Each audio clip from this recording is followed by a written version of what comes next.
Good morning, good afternoon, and good evening to you all, wherever you are in the world.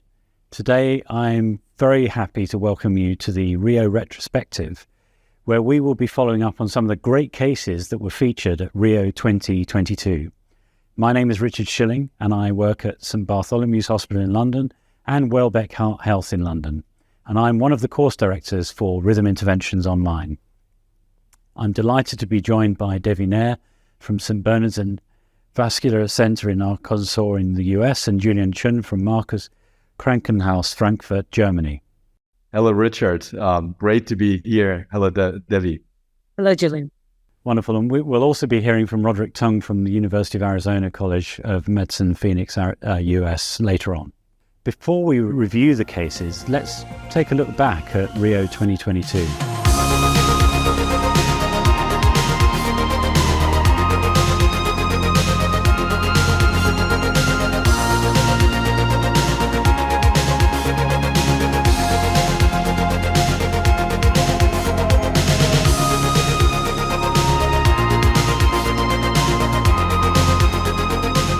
Last year at Rio, we were joined by over 6,500 EP professionals. It really was a dynamic, immersive virtual experience for all attendees who joined us from around the globe. Some of my highlights from Rio last year were the live cases, and now we are going to be discussing follow-up from those cases and give you an update on how those patients have got on. Firstly, we'll have a pulse field ablation using sedation, the 5S strategy, which was performed by Julian in Frankfurt, and then we'll be discussing cases, the results of the pulse field and radiofrequency ablation of atrial fibrillation using a novel lattice tip catheter with zero fluoroscopy performed by Devi in Arkansas. And then after that, we'll be discussing the case and the results and follow-up of the live case I performed using cryoablation with a new transeptal access system at St Bart's in London. And then we'll have Julian talking us about the update on the case performed in Frankfurt using a single-shot pulmonary vein isolation using the novel RF balloon. A New Golden Era was the title of the presentation.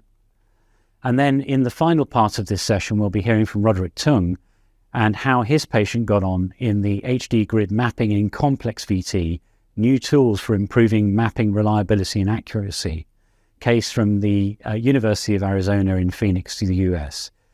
As we have a jam-packed agenda, let's get started. Julian.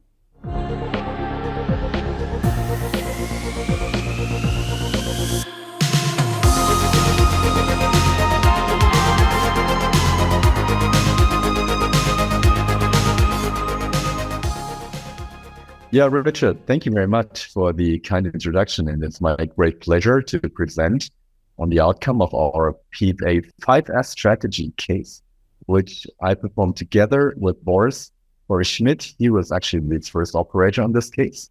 And those are my disclosures. And we met this very pleasant gentleman 2 times in our outpatient clinic. And as you can see here, it's a nice, friendly 70-year-old male.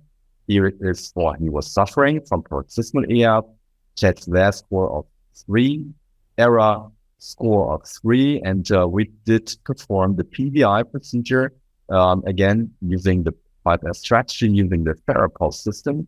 And you can see the happy patient, basically, together with Dr. David Shark, who saw him in the outpatient clinic, and he underwent a complete uneventful hospital stay.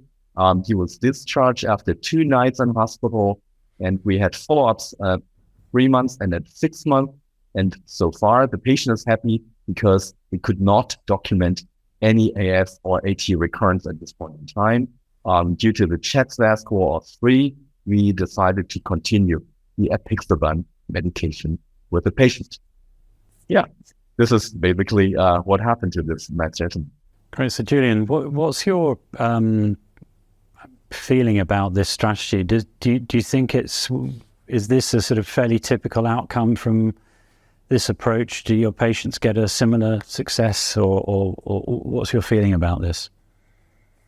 Yeah, first of all, I think that the 5S strategy aims for a simplified PVI anatomic PVI procedure, and it is characterized in our experience by a very reproducible and predictive procedural metric.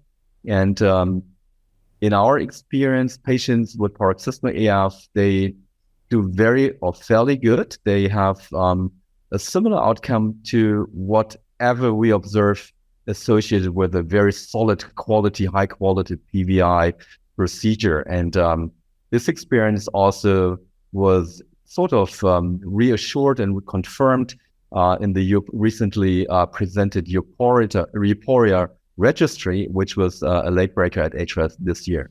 But yeah, it is a pretty typical outcome at this point in time. And just remind the audience what the 5 S's stand for in your approach. Yeah, that's a good point. The 5S, using the FARAPULSE PVI system, it is an over-the-wire system which comes in different sizes.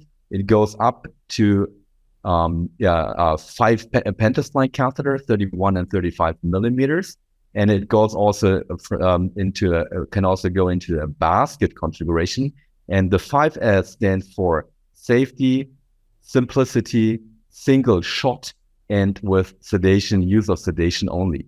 And this describes basically the procedural idea using the device in Frankfurt. And of course, by sedation, you're still allowed to use propofol under sedation protocols, which some areas of the world are not allowed to use. So, yeah, absolutely, it is let me ask you about situation. Absolutely, you're right. In Germany, we are routinely using propofol to navigate our patients through the ablation procedure. And of course, in theory, due to the PFA energy or delivery of the energy, it was not very clear if the FARAPULSE and the PVI FARAPULSE PFA system would also be or work using the sedation protocol we are typically using.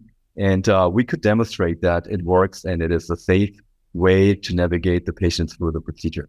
And I hope that we could demonstrate this during the case we performed at Rio 2022. Julian, can I ask you a quick question? With all the AF PVI strategies that's available, all the technologies that we have available, how do you choose between which technology you pick for a certain patient? Oh yeah, that's a brilliant question, of course. And of course, you may argue around the same endpoint. PVI can be enabled using different modalities, and you will show a beautiful case later on. And I'm very curious how the patient outcome was. I think the FARAPULSE PFA system is uniquely characterized by a very, very short and also by a high, let's say, or a low dependency on the operator's experience. So, point-by-point ablation requires a lot of experience and training, whereas this anatomic device, I think, facilitates and shortens learning curve a lot. Can I ask you both about the anticoagulants? And very briefly, what would make you feel confident to stop anticoagulants in post-AF ablation patients? Let me start with Devi and then ask you, Julian.